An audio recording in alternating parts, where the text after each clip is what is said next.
Sir, अभी मोहन यादव जी ने एक सर्वदलीय बैठक बुलाई थी जिसमें 27% आरक्षण को लेकर एक बैठक हुई है। आप भी उस बैठक में थे, तो क्या हुआ उस बैठक का? भारतीय जनता पार्टी की 21 साल से मध्य प्रदेश में सरकार है। जब ओबीसी का दबाव बना, इनको लगा कि हम फंस रहे हैं, तो बैठक बुलाई। समाजवादी पार्टी की शुरू से मांग रही है, हमारे संविधान कहता है कि जिसकी जितनी संख्या भारी उसकी उतनी भागीदारी होनी चाहिए। तो समाजवादी पार्टी की मांग 27% की नहीं, 52% की है।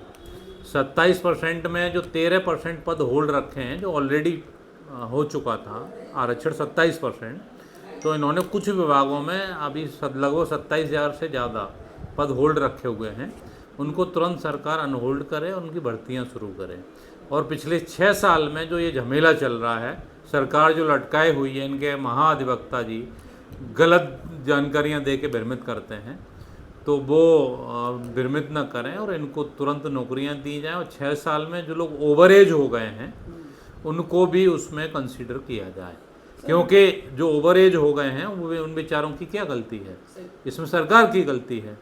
और समाजवादी पार्टी की मांग है कि जो सरकारी डेटा है पुराना, उसके अनुसार 52% आरक्षण, 52% आबादी है वो मिलना चाहिए, ये मांग है। और प्राइवेट संस्थानों में भी मिलना चाहिए, क्योंकि जितने भी प्राइवेट संस्थान हैं, क्योंकि सरकार ने नौकरियां तो ख़त्म कर दी हैं और यहाँ डबल इंजन की सरकार है इनकी, तो वो तो कहीं भी नौकरियां नहीं मिल रही हैं।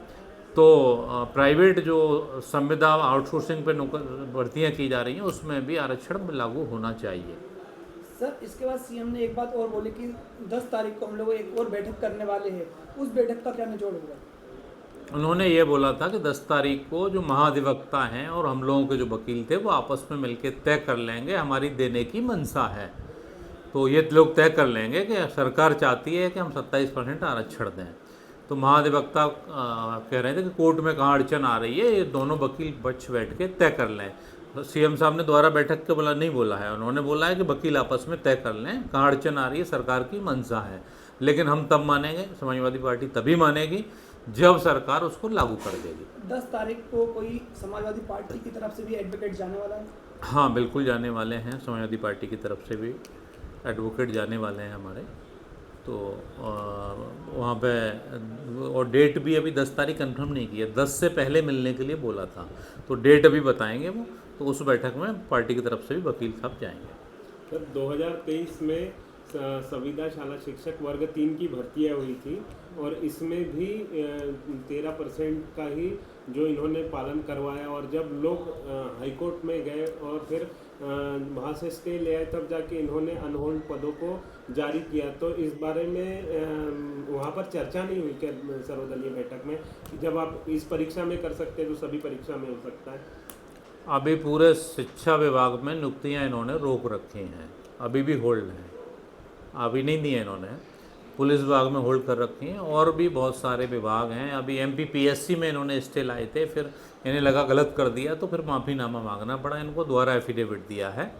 तो ये सरकार के महाधिवक्ता जो हैं वो भ्रमित करते हैं सरकार को, क्योंकि उनकी सोच पिछड़े वर्ग को आरक्षण देने वाली नहीं है। तो समाजवादी पार्टी ये भी मांग करती है कि ऐसे अधिवक्ता जो सरकार को भ्रमित करते हैं, इनको बदला जाए, पिछड़े वर्ग के महाधिवक्ता बनाए जाएं, जो पिछड़े वर्ग की सोच रखें, जो उनके हित में काम कर सकें। ओबीसी महासभा का एक ये भी मानना है कि जो अनुराग जैन जी चीफ सेक्रेटरी बनाए गए हैं, कहीं ना कहीं इनके कारण आरक्षण रुका पड़ा है और इनको फिर से नियुक्ति दी गई। तो क्या ये इनका अवार्ड है, ये ओबीसी आरक्षण रोकने का? जो भी ऐसे अधिकारी हों, अकेले अनुराग जैन ही नहीं, जो भी ऐसे अधिकारी हों, किसी पे ऐसे एलिगेशन हम नहीं कर सकते, लेकिन हाँ, महाधिवक्ता का लगा, सभी ने कहा, तो मैं स्पष्ट बोल रहा हूँ। तो जो भी ऐसे अधिकारी हैं जो आरक्षण को रोकने का काम कर रहे हैं, किसी वर्ग का अधिकारी अगर देना चाहता है तो हमें कोई आपत्ति नहीं है, लेकिन अगर रोकने का काम करते हैं तो उनको बदल देना चाहिए, पहला। दूसरा, सरकार पे जो दबाव बना है, मैं आपके माध्यम से स्पष्ट कह रहा हूँ कि ओबीसी महासभा और बहुत अच्छा आंदोलन कर रही है, लगातार कर रही है आरक्षण के लिए, उनको भी आपके माध्यम से बधाई देना चाहता हूँ। और इस ओबीसी महासभा जैसे कई संगठन हैं जो लगातार मांग कर रहे हैं, मैं उन सबको भी बधाई देता हूँ और वो बधाई के पात्र हैं। और सभी हम लोग मिलकर लड़ाई को लड़ेंगे और जीतेंगे। जब तक जीतेंगे नहीं तब तक हम लोग लड़ते रहेंगे, सड़क से लेकर संसद तक लड़ेंगे। समाजवादी पार्टी देश की सबसे बड़ी तीसरी पार्टी है। माननीय राष्ट्रीय अध्यक्ष जी हमेशा कहते हैं कि जातिगत जनगणना और जिसकी जितनी संख्या हमारी उसकी उतनी भागीदारी होनी चाहिए, तो उनको नेतृत्व में हम लड़ाई को उम्मीद है जरूर जीतेंगे।